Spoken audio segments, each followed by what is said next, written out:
Feed ഫുട്ബോളിൻ്റെ മറ്റൊരു എപ്പിസോഡിലേക്ക് എല്ലാവർക്കും സ്വാഗതം. ഈ വീഡിയോയിൽ നമ്മൾ സംസാരിക്കാൻ പോകുന്നത് ജാനുവരി ട്രാൻസ്ഫർ വിൻഡോയിൽ നടന്ന ചില പ്രധാനപ്പെട്ട ട്രാൻസ്ഫർ ഡീലുകളെ കുറിച്ചാണ്. അതായത് നമുക്ക് കൂടുതൽ ട്രാൻസ്ഫർ സൊറകളെ കുറിച്ചൊന്നും ഇത്തവണ സംസാരിക്കാൻ സമയം കിട്ടിയിട്ടുണ്ടായിരുന്നില്ല. പക്ഷേ ഒരു ചെറിയ റീക്യാപ്പ് പോലെ ചില പ്രധാനപ്പെട്ട ട്രാൻസ്ഫറുകൾ നടന്നിട്ടുണ്ട്. അതിനെക്കുറിച്ചാണ് നമ്മൾ സംസാരിക്കാൻ ഉദ്ദേശിക്കുന്നത്. അപ്പോൾ ആദ്യം തന്നെ ജാനുവരി 1 നടന്ന ആ ട്രാൻസ്ഫർ വാർത്തയിൽ നിന്ന് തുടങ്ങാം. അതായത് ബ്രസീലിയൻ സ്ട്രൈക്കറായിട്ടുള്ള എൻട്രിക്, യങ് സ്ട്രൈക്കറായിട്ടുള്ള എൻട്രിക് റയൽ മാഡ്രിഡിൽ നിന്നും ഫ്രഞ്ച് ക്ലബ്ബായിട്ടുള്ള ലിയോണിലേക്ക് ലോൺ ഡീലിൽ പോയിട്ടുണ്ടായിരുന്നു. ഒരു പ്ലെയിൻ ലോൺ ഡീലാണ്. ഓപ്ഷൻ ടു ബൈയോ കാര്യങ്ങളോ ഒന്നും റയൽ മാഡ്രിഡ് വെച്ചിട്ടില്ല. അതായത് എന്താണ്, സമ്മറിൽ തിരിച്ച് റയൽ മാഡ്രിഡിലേക്ക് തന്നെ വരും നിലവിലത്തെ സാഹചര്യത്തിൽ. അപ്പോൾ എന്താണ് എൻട്രിക്കിനെ സംബന്ധിച്ചോളം നമുക്ക് എല്ലാവർക്കും അറിയുന്ന ഒരു തരത്തിലുള്ള ഒരു സംഭവം തന്നെയായിരുന്നു. അദ്ദേഹം റയൽ മാഡ്രിഡിലേക്ക് വരുമ്പോൾ തന്നെ നമ്മളെല്ലാവരും സംസാരിച്ചിട്ടുള്ള ഒരു കാര്യം തന്നെയാണ്. കാരണം പൊട്ടൻഷ്യലുള്ള ഒരു പ്ലെയറാണ്. അതുകൊണ്ട് തന്നെ അത്രയും നല്ല തുക കൊടുത്തുകൊണ്ട് റയൽ മാഡ്രിഡ് ബ്രസീലിൽ നിന്നും ഈ ചെങ്ങനെ കൊണ്ടുവന്നിട്ടുണ്ടായിരുന്നു. പക്ഷേ ഇവിടെ ഇപ്പോൾ കഴിഞ്ഞ സീസണിൽ, ഈ സീസണിലെ കാര്യം പറയുന്നതിന് മുമ്പ് കഴിഞ്ഞ സീസണിൽ കാർലോ ആഞ്ചലോട്ടിയുടെ കീഴിലും ഒരുപാട് ചാൻസുകളൊന്നും ചെങ്ങായി കിട്ടിയില്ല. കോപ്പ ഡെൽ റേയിൽ ചെങ്ങായിക്ക് നല്ല രീതിയിൽ ചാൻസുകൾ കിട്ടുന്നുണ്ടായിരുന്നു. കോപ്പ ഡെൽ റേയിൽ ചെങ്ങായി ഒരു ഇമ്പാക്റ്റ് ഉണ്ടാക്കുന്നുണ്ടായിരുന്നു എന്നുള്ളത് നമുക്ക് കാണാൻ പറ്റിയുള്ള ഒരു സംഭവമാണ്. പക്ഷേ ആൾ കൂടുതൽ മിനിറ്റ്സുകൾ അർഹിക്കുന്നുണ്ടായിരുന്നു. പ്രത്യേകിച്ച് റയൽ മാഡ്രിഡ് ചില സാഹചര്യങ്ങൾ സ്ട്രഗിൾ ചെയ്യുമ്പോൾ. ഇപ്പോൾ ഈ സീസണിലെ കാര്യം എടുത്തു കഴിഞ്ഞാൽ ഷാബി അലോൺസോ മാനേജർ ആയിരിക്കുകയാണല്ലോ. ആൾക്ക് കാര്യമായിട്ട് ഓപ്പർച്യൂണിറ്റിയെ കിട്ടിയിട്ടില്ല. ആകെ 99 മിനിറ്റ്സ് മാത്രമേ റയൽ മാഡ്രിഡിന് വേണ്ടിയിട്ട് ഈ സീസണിൽ ചെങ്ങായി കളിച്ചിട്ടുണ്ടായിരുന്നുള്ളൂ. അപ്പോൾ എന്താണ്, ആ വേൾഡ് കപ്പ് ഇങ്ങനെ അരികിൽ വന്ന് എത്തിയിരിക്കുകയാണ്. അപ്പോൾ കാർലോ ആഞ്ചലോട്ടിയുടെ ടീമിൽ ഇടം പിടിക്കണം എന്നുള്ളൊരു ആഗ്രഹം ചെങ്ങായിക്കുണ്ട്.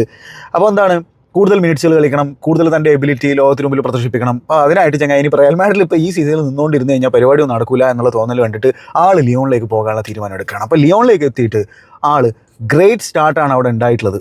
8 മത്സരങ്ങളിൽ ഇപ്പോൾ 5 ഗോളുകളായി. മാത്രമല്ല ചില സ്ട്രൈക്കുകൾ എന്നൊക്കെ പറഞ്ഞാൽ രക്ഷയില്ലാത്ത സ്ട്രൈക്കുകളാണ്. റീസെൻ്റ് ആയിട്ടുള്ള മത്സരത്തിലും ആളുടെ ആ ഒരു കിഡിലൻ ഗോൾ നമ്മൾ കാണുന്നു. ഹാട്രിക്ക് ചെങ്ങായി അടിക്കും നമ്മൾ കാണുന്നു. അപ്പോൾ ആ രീതിയിൽ എൻട്രിക്കിനെ സംബന്ധിച്ചിടത്തോളം പൊട്ടൻഷ്യൽ ഒരു പ്ലെയറാണ്. ആ പൊട്ടൻഷ്യൽ അദ്ദേഹത്തിന് കാണിക്കാനുള്ളൊരു വേദി ഇതുവരെ കിട്ടിയിട്ടുണ്ടായിരുന്നില്ല. അപ്പോൾ അവിടെ ആണ് ആ ഒരു ചോദ്യം വരിക, റയൽ മാഡ്രിഡിലേക്കുള്ള ആ ഒരു മൂവ് ശരിയായിട്ടുള്ള സമയത്ത് തന്നെയാണ് എടുത്തിട്ടുണ്ടായിരുന്നത്. എനിവേ, എന്തായാലും ഇപ്പോൾ നിലവിൽ ആൾ ലിയോണിൽ നല്ല രീതിയിൽ കളിച്ചുകൊണ്ടിരിക്കുന്നുണ്ട്.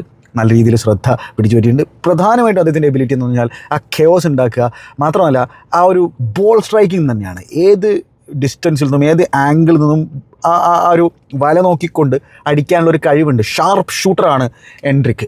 അപ്പോൾ എന്തായാലും ഇനി തിരിച്ച് റയൽ മാഡ്രിഡിലേക്ക് വരും. എന്തായാലും റയൽ മാഡ്രിഡിലേക്ക് വന്നു കഴിഞ്ഞാൽ അവിടെ അദ്ദേഹത്തിന് ഡെവലപ്പ് ചെയ്യാനുള്ളൊരു പാത റയൽ മാഡ്രിഡ് ഒരുക്കി കൊടുക്കുമോ അതോ ആളെ വിറ്റ് ഒഴിവാക്കുമോ എന്നുള്ളതൊക്കെ കണ്ടറിയേണ്ട ഒരു സംഭവമാണ്. എന്നെ സംബന്ധിച്ചിടത്തോളം എൻട്രിക്കിനെ പോലെ ഒരു പ്രൊഫൈലിനെ അവർക്ക് യൂസ് ചെയ്യാവുന്നേ ഉള്ളൂ. യെസ്, അവിടെ ഇപ്പോൾ കിലിയൻ എംബാപ്പെ സ്ട്രൈക്കറായിട്ട് കളിക്കുന്നുണ്ട്. അതേപോലെ തന്നെ ഗോൺസാലോ ഗാർസിയ ഒരു ഓപ്ഷനായിട്ട്. ഗോൺസാലോ ഗാർസിയക്കും വലിയ തോതിൽ ചാൻസുകളൊന്നും കിട്ടുന്നുണ്ടായിരുന്നില്ല. ക്ലബ് വേൾഡ് കപ്പിൽ കിട്ടിയ പോലെ ഒന്നും ചാൻസുകളൊന്നും സീസൺ തുടങ്ങിയപ്പോൾ കിട്ടുന്നുണ്ടായിരുന്നില്ല. ഈ എൻട്രിക്കാണെങ്കിൽ ഈവൻ റൈറ്റ് സൈഡിൽ ആണെങ്കിൽ കളിപ്പിച്ച് നോക്കാൻ പറ്റും. അതായത് ചില മത്സരങ്ങളിൽ ഗോളുകൾ കണ്ടെത്താൻ ബുദ്ധിമുട്ടുമ്പോൾ ഇങ്ങനെയുള്ള കെയോട്ടിക് മെർച്ചൻസിനെ അങ്ങോട്ട് ഇറക്കി വിട്ട് കഴിഞ്ഞാൽ ഇവരൊക്കെ എന്താ പറയുക, ഔട്ട് ഓഫ് ദ ബ്ലൂവിനൊക്കെ ചിലപ്പോൾ ഒരു ഗോളൊക്കെ കണ്ടെത്തിയെന്ന് വരും. അപ്പോൾ എനിവേ, ആളെ സംബന്ധിച്ചിടത്തോളം എന്തായാലും സമ്മറിൽ ഇങ്ങോട്ടേക്ക് തിരിച്ചു വരും. പിന്നെ എന്താണ് റയൽ മാഡ്രിഡ് തീരുമാനിക്കുന്നത് കണ്ടറിയേണ്ട ഒരു സംഭവമാണ്. കാർലോ ആഞ്ചലോട്ടിയുടെ ടീമിൽ ഇടം പിടിക്കാൻ സാധിക്കുമോ എന്നുള്ളതും കണ്ടറിയാം. കാരണം ആ ഒരു സ്ട്രൈക്കർ റോളിന് വേണ്ടിയിട്ട് ഇപ്പോൾ ജോ പെഡ്രോ, ഇഗോർ തിയാഗോ, പിന്നെ കാർലോ ആഞ്ചലോട്ടിക്ക് ഇഷ്ടപ്പെട്ട ഒരു ചെങ്ങയാണ് റിച്ചാർലിസൺ. വലിയ നല്ല ഫോമിലൊന്നും അല്ലെങ്കിൽ പോലും, പിന്നെ ഇഞ്ചുറിയും കാര്യങ്ങളൊക്കെ ഉണ്ടെങ്കിൽ പോലും കാർലോ ആഞ്ചലോട്ടി കൺസിഡർ ചെയ്യുന്ന തരത്തിലുള്ള ചെങ്ങയാണ്. ഇഗോർ തിയാഗോ ബ്രെൻഫോർഡിന് വേണ്ടിയിട്ട് മികച്ച രീതിയിൽ ഗോൾ സ്കോറിംഗ് ഫോമിൽ കളിച്ചുകൊണ്ടിരിക്കുകയാണ്. അപ്പോൾ അതിനിടയിൽ ഈ ചെങ്ങായിക്ക് ഇപ്പോൾ ജോ പെഡ്രോ നല്ല രീതിയിൽ കളിച്ചുകൊണ്ടിരിക്കുന്നുണ്ട്. ചാൻസ് കിട്ടുമോ ഇല്ലെന്ന് കണ്ടറിയാം. അപ്പോൾ അതാണ് എൻട്രിക്കിൻ്റെ സംഭവം. ഇനി നമ്മൾ മറ്റൊരു ട്രാൻസ്ഫർ വാർത്ത ഈ സീസൺ, ഈ ജാനുവരിയിൽ തുടക്കത്തിൽ നടന്നിട്ടുള്ള സംഭവമാണ്. ഫുൾക്രൂഗ്, ജർമ്മൻ സ്ട്രൈക്കർ ഫുൾക്രൂഗ് AC മിലാനിലേക്ക് ലോണിൽ പോയി വെസ്റ്റ് ഹാമിൽ നിന്നു. വെസ്റ്റ് ഹാമിൽ വന്നിട്ട് അയാൾക്ക് ഒരു തേങ്ങ ഉണ്ടാക്കാൻ പറ്റിയില്ല. ഒരു ഫ്ലോപ്പ് ആയിരുന്നു എന്നുള്ളൊരു യാഥാർത്ഥ്യമായിട്ടുള്ള സംഭവമാണ്. അപ്പോൾ എന്തായാലും ആളെ സംബന്ധിച്ചിടത്തോളം എന്താണ്, വെസ്റ്റ് ഹാമിൽ ഒരു പ്രശ്നമുണ്ട്. കഴിഞ്ഞ കുറച്ച് നാളുകളായിട്ട്, ഒരു ഡെക്കേഡായിട്ട് അവിടെ സ്ട്രൈക്കർമാർക്ക് അങ്ങനെ കാര്യമായിട്ട് വാഴാൻ പറ്റിയിട്ടുള്ളൊരു ഇടമല്ല. അപ്പോൾ അതിൽ പുതിയൊരു ഇരയാണ് ഇപ്പോൾ ഫുൾക്രൂഗ്. അപ്പോൾ ന്യൂനോയുടെ പ്ലാൻസിലൊന്നും ചെങ്ങായി ഉണ്ടായിരുന്നില്ല. അപ്പോൾ എന്തായാലും 5 മില്യൺ യൂറോസിൻ്റെ പെർമനൻറ്റ് ഓപ്ഷനാണ് അദ്ദേഹത്തിൻ്റെ ലോൺ ഡീലിൽ വെച്ചിട്ടുള്ളത്. അത് AC മിലാൻ ആക്ടിവേറ്റ് ചെയ്യുമോ ഇല്ലയോ എന്ന് കണ്ടറിയാം. നിലവിൽ AC മിലാൻ വേണ്ടിയിട്ട് 7 അപ്പിയറൻസുകൾ നടത്തി ഒരു ഗോളാണ് ചെങ്ങായി അലഗ്രിയുടെ കീഴിൽ ശരിയായി അടിച്ചിട്ടുള്ളത് എന്നുള്ള കാര്യമാണ്. അപ്പോൾ അതാണ് ഫുൾക്രൂഗിൻ്റെ ആ ഒരു ട്രാൻസ്ഫർ പറയാനുള്ളത്. അതേപോലെ തന്നെ ഹാമേഴ്സ്, വെസ്റ്റ് ഹാം പാബ്ലോനെ സൈൻ ചെയ്തു. 21 മില്യൺ യൂറോസ് കൊടുത്തുകൊണ്ടാണ് പാബ്ലോനെ സൈൻ ചെയ്തിട്ടുള്ളത്. റീസെൻ്റ് ആയിട്ടുള്ള ഇപ്പോൾ ചെൽസിയുടെ മത്സരത്തിലൊക്കെ പാബ്ലോനെ നിങ്ങൾ കണ്ടിട്ടുണ്ടാവും. ആൾ ഭയങ്കര ഹാർഡ് വർക്കിംഗ് ആയിട്ടുള്ള ഒരു അറ്റാക്കിംഗ് പ്ലെയറാണ്. ആളെ സംബന്ധിച്ചോളം ആൾ പോർച്ചുഗീസ് ലീഗിലാണ് ഫുട്ബോൾ കളിച്ചുകൊണ്ടിരുന്നത്. ഹിൽ വിസെൻ്റെ എന്ന് പറയുന്ന ക്ലബ്ബിന് വേണ്ടിയിട്ട്. അവിടെ 13 ഷോട്ട് ഓൺ ടാർഗറ്റിൽ 10 ഗോൾ അടിച്ചുകൊണ്ട് വല്ലാത്ത രീതിയിൽ XG ഓവർ പവർ ചെയ്തിട്ട് ഗോൾ അടിച്ചുകൊണ്ടിരിക്കുന്ന സാഹചര്യമാണ് ഇപ്പോൾ വെസ്റ്റ് ഹാം ചങ്ങാനെ ഇങ്ങോട്ടേക്ക് കൊണ്ടുവന്നുള്ളത്. ഇവിടെ 4 പ്രീമിയർ ലീഗ് അപ്പിയറൻസുകൾ നടത്തി ഇതുവരെ ഗോളൊന്നും അടിച്ചിട്ടില്ല, പക്ഷേ ഗോളുകൾ കണ്ടെത്തും എന്ന് തന്നെയായിരിക്കും ന്യൂനോയും വെസ്റ്റ് ഹാമിൻ്റെ ആരാധകരും വെസ്റ്റ് ഹാമിൻ്റെ ഓണർഷിപ്പും ഒക്കെ കരുതുന്നുണ്ടായിരിക്കും. കാരണം അത്തരത്തിലുള്ള ഒരു സൈനിങ് ആണ് അവർ നടത്തിയിട്ടുള്ളത്. 22 വയസ്സ് മാത്രമേ പ്രായമുള്ളൂ, ഇനിയും കാര്യങ്ങൾ ഒരുപാട് ഇമ്പ്രൂവ് ആകാനുണ്ട്. പക്ഷേ എന്താണ്, നല്ല രീതിയിൽ ഹാർഡ് വർക്ക് ചെയ്യുന്ന തരത്തിലുള്ള ഒരു ചങ്ങയാണ്. 2024 ബ്രസീലിൽ നിന്നും ചങ്ങായി ഈ പോർച്ചുഗീസ് ലീഗിലേക്ക് വന്നിട്ടുണ്ടായിരുന്നത് എന്നുള്ള കാര്യം ഓർക്കണം. അപ്പോൾ അതാണ് പാബ്ലോയുടെ വാർത്ത. പിന്നെ ബ്രണ്ണൻ ജോൺസൺ പാലസിലേക്ക് പോകുന്ന ഒരു ചിത്രം നമ്മൾ കണ്ടു ജനുവരിയുടെ തുടക്കത്തിൽ. 35 മില്യൺ പൗണ്ട്സ് കൊടുത്തുകൊണ്ടാണ് ബ്രണ്ണൻ ജോൺസനെ സ്പേഴ്സിൽ നിന്നും പാലസ് സ്വന്തമാക്കുന്നത്. ഓക്കെ, അപ്പോൾ 2 ഡീസൻറ്റ് സീസണുകൾ സ്പേഴ്സിന് വേണ്ടിയിട്ട് ചങ്ങായിക്ക് ഉണ്ടായിട്ടുണ്ട്. അപ്പോൾ അതിൽ തന്നെ ഏറ്റവും ഇമ്പോർട്ടൻ്റ് ആയിട്ടുള്ള സംഭവം എന്ന് വെച്ചാൽ വിന്നർ യൂറോപ്പ ലീഗിൽ സ്പേഴ്സിൻ്റെ ഒരു ട്രോഫി വരൾച്ച അവസാനിക്കുന്ന ഒരു സാഹചര്യത്തിൽ വിന്നിംഗ് ഗോൾ കണ്ടെത്തിയിട്ടുണ്ടായിരുന്നത് ബ്രണ്ണൻ ജോൺസനാണ്. അപ്പോൾ അത് സ്പേഴ്സിൻ്റെ ആരാധകർ ഒരിക്കലും മറക്കാൻ സാധ്യതയില്ല എന്നുള്ളതാണ് എൻ്റെ ഒരു കാഴ്ചപ്പാട്. പക്ഷേ ഈ സീസണിൽ ആകെ 8 സ്റ്റാർട്ടുകളെ പ്രീമിയർ ലീഗിലും ചാമ്പ്യൻസ് ലീഗിലായിട്ട് ചങ്ങായിക്ക് നേടിയെടുക്കാൻ സാധിച്ചിട്ടുണ്ടായിരുന്നുള്ളൂ. തോമസ് ഫ്രാങ്കിൻ്റെ കീഴിൽ വലിയ ചാൻസുകൾ അദ്ദേഹത്തിന് കിട്ടുന്നുണ്ടായിരുന്നില്ല. അങ്ങനെ സ്പേഴ്സ് ഈ 35 മില്യൺ പൗണ്ടിന് മുകളിൽ പൈസ കൊടുത്തുകൊണ്ടാണ് ചങ്ങാനെ കൊണ്ടുവന്നത്. പക്ഷേ ഈ പറഞ്ഞ പോലെ യൂറോപ്പ ലീഗിൻ്റെ ഫൈനലിലേക്ക് ഗോൾ അടിച്ചുകൊണ്ട് അവരെ സംബന്ധിച്ചിടത്തോളം അതൊരു എന്താ പറയുക ഗുഡ് സൈനിങ് എന്ന രീതിയിൽ തന്നെയായിരിക്കും അവർ ലേബൽ ചെയ്യുന്നുണ്ടായിരിക്കുക. എന്നാലും ആളിപ്പോൾ പാലസിലേക്ക് പോയിട്ടുണ്ട്. പാലസ് ആണെങ്കിൽ ഒരു ഫോം താഴോട്ട് പോയിക്കൊണ്ടിരിക്കുന്ന ഒരു സിറ്റുവേഷനാണ്. ഇപ്പോൾ മാർഗേഹി കൂടി അവിടെ നിന്ന് പോയിട്ടുള്ളൊരു സാഹചര്യമുണ്ട്. അപ്പോൾ എന്താണ്, ബ്രണ്ണൻ ജോൺസൺ വരുന്നു. ബ്രണ്ണൻ ജോൺസൺ വന്ന 5 പ്രീമിയർ ലീഗ് അപ്പിയറൻസുകൾ ഓൾറെഡി നടത്തി ഗോളൊന്നും ഇതുവരെ കണ്ടെത്താൻ സാധിച്ചിട്ടില്ല എന്നുള്ള കാര്യമാണ്. അപ്പോൾ അതാണ്. എന്തായാലും ഒലിവർ ഗ്ലാസർ അവിടെ ഉണ്ടായിരിക്കില്ല. ഈ സമ്മറായി കഴിഞ്ഞാൽ ചങ്ങായി അവിടെ നിന്ന് പോകുമെന്നുള്ളത് ഓൾറെഡി ചങ്ങായി പറഞ്ഞിട്ടുള്ള കാര്യമാണ്. കോൺട്രാക്ട് എക്സ്റ്റെൻഡ് ചെയ്യില്ല എന്നുള്ളത്. അപ്പോൾ അവർക്ക് ഫോം വീണ്ടെടുക്കാൻ സാധിക്കും. ആ ഫോം വീണ്ടെടുക്കണമെങ്കിൽ ബ്രണ്ണൻ ജോൺസണൊക്കെ ഗോളുകൾ അടിച്ച് തുടങ്ങേണ്ടി വരും എന്നാണ് ഞാൻ മനസ്സിലാക്കുന്നത്. പിന്നെയും വെസ്റ്റ് ഹാമിൻ്റെ സൈനിങ്ങിലേക്ക് എന്നാന്ന് വെച്ചാൽ ടാറ്റി കാസ്റ്റലാനോസ് എന്ന് പറയുന്ന അർജൻറ്റീനിയൻ സ്ട്രൈക്കറിനെ 27-കാരനായിട്ടുള്ള അർജൻറ്റീനിയൻ സ്ട്രൈക്കറിനെ വെസ്റ്റ് ഹാം സൈൻ ചെയ്തിട്ടുണ്ട്. സെരിയയിൽ നിന്ന് തന്നെയാണ് സൈൻ ചെയ്തിട്ടുള്ളത്. ലാസിയോക്ക് വേണ്ടിയിട്ടാണ് ചങ്ങായി ഫുട്ബോൾ കളിച്ചുകൊണ്ടിരുന്നത്. ആൾ MLS നിന്നാണ് യൂറോപ്പിലേക്ക് വന്നിട്ടുണ്ടായിരുന്നത്. പക്ഷേ ആളുടെ ഒരു ഡെവസ്റ്റേറ്റിംഗ് സ്റ്റാർ എന്ന് പറഞ്ഞാൽ സെരിയയിൽ XG അണ്ടർ പെർഫോം ചെയ്തിട്ടുള്ള ഒരു പ്ലെയറാണ്. അതായത് ചാൻസുകൾ കിട്ടിയതിനനുസരിച്ച് ഗോളുകൾ കണ്ടെത്താത്ത തരത്തിലുള്ള ഒരു പ്ലെയറാണെന്നുള്ള കാര്യമാണ്. 30 മില്യൺ യൂറോസിൻ്റെ ഒരു ഗാമ്പിളാണ് വെസ്റ്റ് ഹാം ഈ പ്ലെയറിൽ എടുത്തിട്ടുള്ളത് എന്നുള്ള കാര്യം ഓർക്കണം. അപ്പോൾ അത് ഒരു ഹ്യൂജ് ഗാമ്പിളാണ്. ഇപ്പോൾ പാബ്ലോനെയും കൊണ്ടുവന്നു, അതേപോലെ തന്നെ കാസ്റ്റലാനോസിനെയും കൊണ്ടുവരികയാണ്. ആൾ ഇപ്പോൾ 4 അപ്പിയറൻസുകൾ നടത്തി ഗോളൊന്നും ഇതുവരെയും വെസ്റ്റ് ഹാമിന് വേണ്ടി കണ്ടെത്താൻ സാധിച്ചില്ല. പക്ഷേ ഈ പറഞ്ഞ പോലെ ന്യൂന പറയുന്നത് എന്താണെന്ന് വെച്ചാൽ ഭയങ്കര കോൺഫിഡൻ്റ് ആണ് നമ്മൾ റെലഗേറ്റ് ആവില്ല എന്നുള്ളത്. അപ്പോൾ അതിനൊക്കെ ഈ പാബ്ലോയും കാസ്റ്റലാനോസും ഒക്കെ ഗോളുകൾ കണ്ടെത്തേണ്ടി വരും വെസ്റ്റ് ഹാമിനെ സംബന്ധിച്ചിടത്തോളം പ്രീമിയർ ലീഗിൽ നിലനിൽക്കാനായിട്ട് ഈ സീസണിൽ. അതാണ് അവരുടെ മെയിൻ ഉദ്ദേശമുള്ളത്. അപ്പോൾ അതാണ്. പിന്നെ സെമെന്യോ മാഞ്ചസ്റ്റർ സിറ്റിയിലേക്ക് വരുന്നു. ഒരു ബിഗ് മൂവായിരുന്നു ഈ ഒരു ജനുവരി വിൻഡോയിലേത്. 62.5 മില്യൺ പൗണ്ട്സ് കൊടുത്തുകൊണ്ടാണ് ബോൺമൗത്തിൽ നിന്നും പിന്നെ സെമെന്യോനെ മാഞ്ചസ്റ്റർ സിറ്റി സൈൻ ചെയ്യുന്നത്. ആൾ ഓൾറെഡി ഇവിടെ വന്നിട്ട് 6 മത്സരങ്ങളിൽ നിന്ന് 4 ഗോളുകൾ അടിച്ചു കഴിഞ്ഞു. നമ്മൾ പെപ്പ് കാര്യമായിട്ട് തന്നെ ചങ്ങായിനെ മത്സരങ്ങളിൽ റിലൈ ചെയ്യുന്നുണ്ട്. നമുക്ക് കാണാൻ പറ്റുന്നുണ്ട് ഓരോ മത്സരങ്ങളിലും അദ്ദേഹത്തിനെ സ്റ്റാർട്ട് ചെയ്യിപ്പിക്കുന്ന രീതി, ഇമ്പോർട്ടൻറ്റ് മത്സരങ്ങൾ ചങ്ങായി സ്റ്റാർട്ട് ചെയ്യുന്ന രീതി, ആളുടെ വർക്ക് റേറ്റും അതേപോലെ തന്നെ ആളുടെ ഡയറക്ട്നെസ്സും ആളുടെ ഗോൾ സ്കോറിംഗ് എബിലിറ്റിയും ഒക്കെ പെപ്പിനെ സംബന്ധിച്ചോളം ഇപ്പോൾ അത്യാവശ്യമായിട്ടുള്ളൊരു സംഭവം തന്നെയാണ്. അപ്പോൾ അത് പ്രത്യേകിച്ച് ഇപ്പോൾ എർലിംഗ് ഹാലൻഡൊക്കെ ഓപ്പൺ പ്ലേയിൽ ഗോളുകൾ കണ്ടെത്താൻ പറ്റാത്ത ഒരു സാഹചര്യം കൂടി കണക്കിലെടുക്കുമ്പോൾ സെമിനിയുടെ പ്രസൻസ് വളരെ വളരെ ഇമ്പോർട്ടൻ്റ് ആണ് പെപ്പിനെ സംബന്ധിച്ചിടത്തോളം. 26 വയസ്സാകാൻ പോകുന്ന ഒരു പീക്കിൽ ഫുട്ബോൾ കളിച്ചുകൊണ്ടിരിക്കുന്ന ബോൺമത്തിന് വേണ്ടിയിട്ട് കുറേ ഗോളുകൾ അടിച്ചു കൂട്ടിയിട്ടുണ്ടായിരുന്നു. ബോൺമത്തിൻ്റെ വളരെ ഇമ്പോർട്ടൻറ്റ് പ്ലെയർ ആയിരുന്നു. ആളിനെ Manchester city premier league experience ഉള്ള സെമിനിയെ മാഞ്ചസ്റ്റർ സിറ്റി സൈൻ ചെയ്തിരിക്കുകയാണ്. അവരെ സംബന്ധിച്ചിടത്തോളം കറവാ കപ്പിൻ്റെ ഫൈനലിൽ സെമിനിയോക്ക് കളിക്കാൻ സാധിക്കും.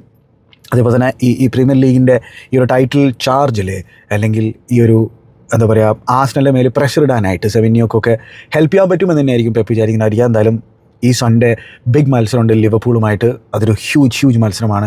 സിറ്റി സംബന്ധിച്ചോളം അതിൽ കൂടി പോയിൻറ്റ്സ് ഡ്രോപ്പ് ചെയ്ത് കഴിഞ്ഞാൽ അവരെ സംബന്ധിച്ചോളം ആസ്നലിൻ്റെ മേൽ പ്രഷർ ഇടുക എന്നുള്ള ആ ഒരു സാധനം ഇങ്ങനെ മങ്ങിപ്പോയിക്കൊണ്ടിരിക്കും. പിന്നെ മറ്റൊന്ന് ഒരു ട്രാൻസ്ഫർ എന്ന് പറഞ്ഞാൽ കൻസേലോ ബാഴ്സയിലേക്ക് വന്നിട്ടുള്ള ആ ഒരു സംഭവമാണ്. ലോണ്ടിലാണ് കൻസേലോ അൽ ഹിലാൽ എന്ന് പറയുന്ന സൗദി ക്ലബ്ബിൽ നിന്നും ഇങ്ങോട്ടേക്ക് വന്നുള്ളത്. അൽ ഹിലാൽ എന്ന് പറഞ്ഞാൽ ഹ്യൂജ് ക്ലബ്ബാണ്. ഏഷ്യയിലെ തന്നെ വൺ ഓഫ് ദ ബിഗ്ഗസ്റ്റ് ക്ലബ്സാണ്. സൗദിയിലെ ഹ്യൂജ് ക്ലബ്ബാണ്. അവിടെ നിന്നും കൻസേലോ ബാഴ്സയിലേക്ക് വരുന്നു. നേരത്തെയും ബാഴ്സയിൽ ലോണിൽ കളിച്ചില്ല ചങ്ങായിയാണ്. നമ്മളതിനെക്കുറിച്ച് കൺസിലർ ഡീലിനെ കുറിച്ച് വളരെ ഡീറ്റെയിൽ ആയിട്ട് തന്നെ സംസാരിച്ചിട്ടുണ്ട്. അത് വേണമെങ്കിൽ ഞാൻ ഡിസ്ക്രിപ്ഷൻ ബോക്സിൽ ഇടാം. അപ്പോൾ അതുകൊണ്ട് കൂടുതൽ ഡീറ്റെയിൽസിൽ ഞാൻ കിടക്കുന്നില്ല. എന്താണ് ലെഫ്റ്റിലും റൈറ്റിലും കളിക്കാൻ പറ്റുന്ന തരത്തിലുള്ള പ്ലെയറാണ്. അപ്പോൾ ബാഴ്സയെ സംബന്ധിച്ചിടത്തോളം ഒരു എക്സ്ട്രാ ഓപ്ഷൻ, ഇപ്പോൾ കൂട്ടിയൊക്കെ റെസ്റ്റ് കൊടുക്കാൻ പറ്റുന്ന ഒരു പ്ലെയറാണ്. അതേപോലെ തന്നെ ഈവൻ ലെഫ്റ്റ് ബാക്കായിട്ടും ചങ്ങാനെ കളിപ്പിക്കാൻ പറ്റും. കാരണം എന്ന് വെച്ചാൽ ഇപ്പോൾ അലഹാൻഡ്രോ ബാൽഡേക്ക് റെസ്റ്റ് കൊടുക്കണമെങ്കിൽ ആ രീതിയിൽ ഒക്കെ ഓൾറെഡി തന്നെ ആ രീതിയിൽ യൂസ് ചെയ്ത് തുടങ്ങിയിട്ടുണ്ട് ഹാൻസി ഫ്ലിക്ക് കൺസേലോനെ എന്നുള്ള കാര്യം ഓർക്കണം. ബാഴ്സ പോർഷൻ ഓഫ് വേജസ് മാത്രമേ കൊടുക്കുന്നുള്ളൂ ഈ പ്രധാന. പിന്നെ എന്താ പറയുക, വേൾഡ് കപ്പ് ലക്ഷ്യം വെച്ചുകൊണ്ട് തന്നെ ആയിരിക്കും കൺസൽ ഇത്തരത്തിലൊരു മൂവ് നടത്തിയിട്ടുള്ളത്. കാരണം പെർഫെക്റ്റ് ഷേപ്പിലെ വേൾഡ് കപ്പിലേക്ക് എത്തണം എന്നുള്ള ഒരു ചിന്ത ഉണ്ടായിരിക്കും കൺസലൊക്കെ. അത്തരത്തിൽ ചില പ്ലേയേഴ്സൊക്കെ സൗദി ലീഗിൽ നിന്നും ഈ ഒരു വിൻഡോയിൽ മൂവ് നടത്തുന്നത് നമുക്ക് കാണാൻ സാധിച്ചിട്ടുണ്ട്. പിന്നെ Conor Gallagher, Cobham product, former Chelsea player, സ്പേഴ്സിലേക്ക് വരികയാണ്. അതായത് ചെൽസിയുടെ റൈവൽസ് ആയിട്ടുള്ള സ്പേഴ്സിലേക്ക് വരികയാണ്. ഇതിനെക്കുറിച്ച് നമ്മൾ സംസാരിച്ചിട്ടുണ്ട് ഡീറ്റെയിൽ ആയിട്ട് തന്നെ. അപ്പോൾ അഗെയിൻ എനിക്ക് തോന്നുന്നു ഈ കൺസല വീഡിയോയിൽ തന്നെയാണോ സംസാരിച്ചതാണ് എൻ്റെ ഒരു സംശയം. എനിവേ ഞാനത് ലിങ്ക് ഡിസ്ക്രിപ്ഷൻ ബോക്സിൽ ഇടാൻ ശ്രമിക്കാം. ഡീറ്റെയിൽസ് അതിൽ സംസാരിച്ചിട്ടുണ്ട്. 40 മില്യൺ യൂറോസിലാണ് സ്പേഴ്സ് ഈ കോണർ ഗാലഗറിനെ സൈൻ ചെയ്തത്. സ്പേഴ്സ് സംബന്ധിച്ചോളം മിഡ്ഫീൽഡിൽ കുറേ ഇഞ്ചുറി പ്രശ്നങ്ങളും കാര്യങ്ങളുണ്ട്. അതിനിടയിലാണ് കോണർ ഗാലഗർ വന്നിട്ടുള്ളത്. കോണർ ഗാലഗറാണ് ആ സോളങ്കിയുടെ സ്കോർപ്പിയൻ കിക്കിന് വേണ്ടിയിട്ടുള്ള ക്രോസ് കൊടുത്തിട്ടുണ്ടായിരുന്നത്. അപ്പോൾ എന്തായാലും ആൾ 25 ഇയർ ഓൾഡ് ആണ്, ഹോം ഗ്രൗണ്ട് ആണ്, അത്തരത്തിലുള്ള കുറേ പോസിറ്റീവ് സംഭവങ്ങളുണ്ട്, ഹാർഡ് വർക്കറാണ്. അപ്പോൾ കോണർ ഗാലഗറിന് ഒരു ഇമ്പാക്റ്റ് ഉണ്ടാക്കാൻ പറ്റുമെന്ന് തന്നെയായിരിക്കും സ്പേഴ്സിൻ്റെ ആരാധകർ കരുതുന്നതായിരിക്കും. ഒരു ചെൽസി ഫാൻ എന്ന രീതിയിൽ എന്നെ സംബന്ധിച്ചോളം വിഷമുണ്ടാക്കുന്ന തരത്തിലൊരു കാര്യമാണ്. പക്ഷേ ഇവരൊക്കെ പ്രൊഫഷണൽസാണ്. അപ്പോൾ അതുകൊണ്ട് ഒന്നും പറയാനില്ല. ചെൽസി വിട്ട് കളഞ്ഞിട്ടുള്ള ഒരു പ്ലെയറാണെന്നുള്ള കാര്യമാണ്. അത്ലറ്റിനെ സംബന്ധിച്ചോളം ഫസ്റ്റ് സീസണിൽ ചങ്ങായി നല്ല രീതിയിൽ ഇമ്പാക്റ്റ് ഉണ്ടാക്കി. സെക്കൻഡ് സീസണിൽ അവിടെ കൂടുതൽ കോമ്പറ്റീഷൻസ് വരുന്നു. അപ്പോൾ കോണർ എന്തായാലും വിചാരിച്ചത് തിരിച്ച് പ്രീമിയർ ലീഗിലേക്ക് വരാം എന്ന് തന്നെയായിരുന്നു. എനിവേ പിന്നെയുള്ളത് ഡോണിയൽ മാലൻ റോമയിലേക്ക് ലോൺ ഡീല് പോകുന്നു. നമുക്കറിയാം ആസ്റ്റൺ വില്ലയിൽ ഒരുപാട് സ്റ്റാർട്ടുകളും കാര്യങ്ങളൊന്നും ഡോണിയൽ മാലിന് കിട്ടുന്നില്ല. ഒരു വർഷം മാത്രമേ ആൾ പ്രീമിയർ ലീഗിൽ നിന്നുള്ളൂ. പക്ഷേ ബെഞ്ചിൽ വന്നിട്ടൊക്കെ ആസ്റ്റൺ വില്ലയ്ക്ക് വേണ്ടിയിട്ട് ഇമ്പാക്റ്റ് ഉണ്ടാക്കുന്നതായിരുന്നു Donyell Malen. 2 million euros plus 25 million യൂറോസിൻ്റെ ഓപ്ഷൻ ടു ബൈ എന്നുള്ളൊരു സംഭവത്തിലാണ്. 2 മില്യൺ യൂറോസ് ലോൺ ഫീയും 25 മില്യൺ യൂറോസിൻ്റെ ഓപ്ഷൻ ടു ബൈ എന്നുള്ള രീതിയിലാണ് റോമയിലേക്ക് ഡോണിയൽ മാലൻ പോയിട്ടുള്ളത്. അപ്പോൾ ഗാസ്പെരീനിയുടെ കീഴിൽ കളിക്കാനുള്ള ഒരു അവസരമാണ് ഡോണിയൽ മാലന് കിട്ടിയിട്ടുള്ളത്. ഡോണിയൽ മാലനും എന്താണ് ആ വേൾഡ് കപ്പ് ഒരു ഇമ്പോർട്ടൻ്റ് ആയിട്ടുള്ള സംഭവമാണ്. അപ്പോൾ കൂടുതൽ മിനിറ്റ്സുകൾ വേണം, സ്റ്റാർട്ടുകൾ കിട്ടണം. അപ്പോൾ അത് റോമയിൽ കിട്ടുമെന്ന് പ്രതീക്ഷ തന്നെയാണ് ചങ്ങായി അങ്ങോട്ടേക്ക് പോയുള്ളത്. പിന്നെ Marc Guehi to Manchester City, big signing ആണ്. കാരണം നമുക്കറിയാം കഴിഞ്ഞ ട്രാൻസ്ഫർ വിൻഡോയിൽ, അതായത് സമ്മർ ട്രാൻസ്ഫർ വിൻഡോയിൽ ലിവർപൂൾ ചങ്ങായിനെ സൈൻ ചെയ്യാൻ ശ്രമിച്ചിട്ടുണ്ടായിരുന്നു. 35 മില്യൺ പൗണ്ടിൻ്റെ ഒരു ബിഡൊക്കെ വെച്ചിട്ടുണ്ടായിരുന്നു ആ ഒരു ഡെഡ് ലൈൻ ഡേയിൽ. പക്ഷേ അത് റിജക്റ്റ് ചെയ്യുന്നു. ഒലിവർ ഗ്ലാസ്നറും അതിൽ കാര്യമായിട്ടുള്ള പങ്ക് വഹിച്ചിട്ടുണ്ടായിരുന്നു ആ ഒരു ഡീൽ നടക്കാതിരിക്കാൻ. കാരണം വെച്ചാൽ ഒലിവർ ഗ്ലാസ്നർ തൻ്റെ ബെസ്റ്റ് പ്ലേയേഴ്സിനെ വിട്ടുകളയാൻ താല്പര്യം ഉണ്ടായിരുന്നില്ല. പക്ഷേ മാർക്ക് ഗഹിയുടെ കോൺട്രാക്റ്റിൽ ഇനി ആകെ 6 മാസം മാത്രമേ ബാക്കിയുണ്ടായിരുന്നുള്ളൂ. ആ ഒരു സാഹചര്യത്തിൽ 20 മില്യൺ പൗണ്ട്സ് കൊടുത്തുകൊണ്ട് മാഞ്ചസ്റ്റർ സിറ്റി ഗഹിനെ സൈൻ ചെയ്തിരിക്കുകയാണ്. സീസൺഡ് പ്രീമിയർ ലീഗ് പ്ലെയറാണ്. One of the best defenders in the ലീഗാണ്. മാൻ സിറ്റിയെ സംബന്ധിച്ചിടത്തോളം ഒരു ഫാന്റാസ്റ്റിക് ഒരു കിഡു ഡിഫൻഡറിനെ, പ്രീമിയർ ലീഗ് എക്സ്പീരിയൻസോട് കൂടിയിട്ടുള്ള ഡിഫൻഡറിനെ കിട്ടിയിരിക്കുകയാണ്. കോബാം പ്രൊഡക്റ്റാണ് വൺസ് അഗൈൻ. ചെൽസിയുടെ അക്കാഡമി പ്രൊഡക്റ്റാണ്. ചെൽസിയാണ് ക്രിസ്റ്റൽ പാലസിലേക്ക് ചങ്ങാനെ വെച്ചിട്ടുണ്ടായിരുന്നത്. ക്രിസ്റ്റൽ പാലസിൽ ചങ്ങായി അവിടെ ക്യാപ്റ്റനായിട്ടൊക്കെ വളർന്നു വരുന്നു. അവരുടെ ആ ഒരു FA കപ്പ് ചരിത്ര വിജയത്തിൽ പങ്കാളിയാകുന്നു. അപ്പോൾ പാലസിൻ്റെ ആരാധകർക്ക് ഗഹിനെക്കുറിച്ചൊന്നും നല്ലതല്ലാതൊന്നും പറയാനുണ്ടായിരിക്കില്ല. സിറ്റിനെ സംബന്ധിച്ചിടത്തോളം ഒരു ഗ്രേറ്റ് അഡീഷനാണ്. പ്രത്യേകിച്ച് അവർക്ക് ഡിഫൻസിലൊക്കെ ഇഞ്ചുറി പ്രശ്നങ്ങളും കാര്യങ്ങളും കണക്കിലെടുക്കുമ്പോൾ ഇപ്പോൾ റുബൻ ഡിയാസൊക്കെ തിരിച്ചു വരുന്നുണ്ട്. പക്ഷേ ഗ്വാർഡിയോളൊക്കെ ഔട്ട് തന്നെയാണെന്നുള്ള കാര്യം ഓർക്കേണ്ടത്. അതുകൊണ്ട് പക്ഷേ ഗഹിക്ക് കറവാ കപ്പിൻ്റെ ഫൈനൽ കളിക്കാൻ പറ്റില്ല. കാരണം എന്ന് വെച്ചാൽ ആ കറവാ കപ്പിൻ്റെ സെമി ഫൈനലിലെ ഫസ്റ്റ് ലെഗിന് മുമ്പായിട്ട് ഗഹീനെ രജിസ്റ്റർ ചെയ്യാനൊന്നും അല്ലെങ്കിൽ സൈൻ ചെയ്യാനോ അവർക്ക് സാധിച്ചിട്ടുണ്ടായിരുന്നില്ല. അത് റൂളാണ്. ആ റൂളിൽ മാറ്റമൊന്നും കൊണ്ടുവരില്ല എന്ന് തന്നെയാണ് EFL പറയുന്നത്. കാരണം പെപ്പ് പറഞ്ഞിട്ടുണ്ടായിരുന്നു കളിപ്പിക്കണം എന്നുള്ളത്. സെമിനിയോ കളിക്കാൻ പറ്റും, കപ്പ് ടൈഡ് ആണെങ്കിൽ പോലും, വേറെ ക്ലബിന് കളിച്ചാൽ പോലും ഇത്തവണത്തൊക്കെ കർവാ കപ്പിൽ കളിക്കാൻ പറ്റും. പക്ഷേ മിനിമം റൂൾ പ്രകാരം സെമി ഫൈനലിന് മുമ്പായിട്ട് രജിസ്റ്റർ ചെയ്യണം എന്നുള്ളതാണ്. ഗഹീനെ സെമി ഫൈനലിന് മുമ്പായിട്ട് രജിസ്റ്റർ ചെയ്യാൻ സാധിച്ചില്ല, സെമിനിയോന് രജിസ്റ്റർ ചെയ്യാൻ സാധിച്ചു. അതുകൊണ്ടാണ് സെമിനിയോ കളിക്കുക, ഗഹി കളിക്കാതിരിക്കുക. ഇനി ടെർ സ്റ്റെഗൻ ബാഴ്സയിൽ നിന്നും ജിറോനയിലേക്ക് ലോണിൽ പോകുന്നു. പക്ഷേ അവിടെ വെച്ച് ചെങ്ങായിക്ക് മറ്റൊരു ഡെവസ്റ്റേറ്റിംഗ് ഇഞ്ചുറി സംഭവിക്കുന്നു. അപ്പോൾ ആളുടെ ആ ഒരു ലോകകപ്പ് സ്വപ്നം, ജർമ്മനിയുടെ വല കാക്കുക എന്നുള്ള ലോകകപ്പ് സ്വപ്നം ഏകദേശം പാളിയിരിക്കുകയാണെന്നുള്ളത് മനസ്സിലാക്കാൻ സാധിക്കുന്നത്. അപ്പോൾ എന്തായാലും ബാഴ്സയെ സംബന്ധിച്ചിടത്തോളം ആളിനെ ഓഫ് ലോഡ് ചെയ്യുക എന്നുള്ളത് അവരുടെ ഒരു കുറച്ച് നാളത്തെ ഒരു മെയിൻ അജണ്ടയാണ്. പക്ഷേ അത് അവർക്ക് നടപ്പിലാക്കാൻ ഇനി സാധിക്കുമോ എന്നുള്ളതും കണ്ടറിയണം. കാരണം ഇപ്പോൾ സമ്മറിൽ ആരെങ്കിലും വരുമോ ആളെ സൈൻ ചെയ്യാനായിട്ട്? കാരണം നല്ല വേജ് ചങ്ങായി ബാഴ്സലോണയിൽ മേടിച്ചുകൊണ്ടിരിക്കുകയാണ്. അപ്പോൾ ടെർ സ്റ്റെഗൻ്റെ കാര്യം അതാണ്. പിന്നെ സൂസ ടു സ്പേഴ്സ്, ബ്രസീലിയൻ ലീഗിൽ നിന്ന്, അതായത് സാന്റോസിൽ നിന്ന്, നമ്മുടെ നെയ്മറിൻ്റെ സാന്റോസിൽ നിന്ന് 13 മില്യൺ പൗണ്ട്സ് കൊടുത്തുകൊണ്ട് സ്പേഴ്സ് ലെഫ്റ്റ് ബാക്ക് ആയിട്ടുള്ള സൂസനെ സൈൻ ചെയ്തിട്ടുണ്ട്. വളരെ അത്ലറ്റിക് ആയിട്ടുള്ള മോഡേൺ ലെഫ്റ്റ് ബാക്ക് എന്ന രീതിയിൽ ലേബൽ ചെയ്യാൻ പറ്റുന്ന ഒരു പ്ലെയറാണ്. നെയ്മറുമായിട്ടുള്ള ലിങ്കപ്പും കാര്യങ്ങളൊക്കെ സാന്റോസിന് കണ്ടിട്ടുണ്ട് ഈ പ്ലെയറുമായിട്ടുള്ളത് ആ ലെഫ്റ്റ് സൈഡിൽ. അപ്പോൾ സ്പേഴ്സിനെ സംബന്ധിച്ചോളം നമുക്കറിയാം ഡിഫെൻസീവ്ലി കുറേ ഇഞ്ചുറി പ്രശ്നങ്ങളും കാര്യങ്ങളുണ്ട്. അപ്പോൾ ഈ ചങ്ങായിക്ക് വളരെ പെട്ടെന്ന് ഇമ്പാക്റ്റ് ഉണ്ടാക്കാൻ പറ്റുമോ ഇല്ലെന്നത് കണ്ടറിയേണ്ട തരത്തിലുള്ള സംഭവമാണ്. എനിവേ സൂസ എന്ന് പറയുന്ന ഒരു അഡീഷൻ സ്പേഴ്സ് നടത്തിയിട്ടുണ്ട്. കിടിലൻ ടാലൻ്റാണ്, ബ്രസീലിയൻ ടാലൻ്റാണ് എന്ന് തന്നെയാണ് നമുക്ക് വായിച്ചെടുക്കാൻ പറ്റുന്ന പ്ലെയറിനെ കുറിച്ച്. ഞാൻ ഒരുപാട് കളികളൊന്നും കണ്ടിട്ടില്ല. ഇനി വനിയേരി ആർസനലിൻ്റെ അക്കാഡമി പ്രൊഡക്റ്റാണ്. മാർസയിലേക്ക്, ഡിസേർബിയുടെ മാർസയിലേക്ക് പോയിട്ടുണ്ട്. ലോൺ ഡീലാണ്. 4 മത്സരങ്ങൾ മാത്രമേ ആർസനലിന് വേണ്ടിയിട്ട് ഈ സീസണിൽ ചെങ്ങായി കളിച്ചിട്ടുണ്ടായിരുന്നുള്ളൂ. അപ്പോൾ അവിടെ ഒരുപാട് ഓപ്ഷൻസ് ഉണ്ട്. ആർസണൽ സംബന്ധിച്ചോളം ആർട്ടറ്റയെ സംബന്ധിച്ചോളം ഡീപ്പ് സ്ക്വാഡുള്ള ഒരു സൈഡാണ് ആർസണൽ. അപ്പോൾ അതുകൊണ്ട് തന്നെ വനിയേരിക്ക് അവിടെ അവസരങ്ങളില്ല. അപ്പോൾ വനിയേരി കൂടുതൽ അവസരങ്ങൾ കിട്ടാനായിട്ട് ഡെവലപ്മെൻറ്റിനായിട്ട് മാർഷ്യയിലേക്ക് പോയിരിക്കുകയാണ്. ഡിസേർബി അത്തരത്തിൽ പ്ലേയേഴ്സിനെ ഡെവലപ്പ് ചെയ്തെടുക്കുന്നതിൽ ഉഷാറായിട്ടുള്ളൊരു കോച്ച് തന്നെയാണ്.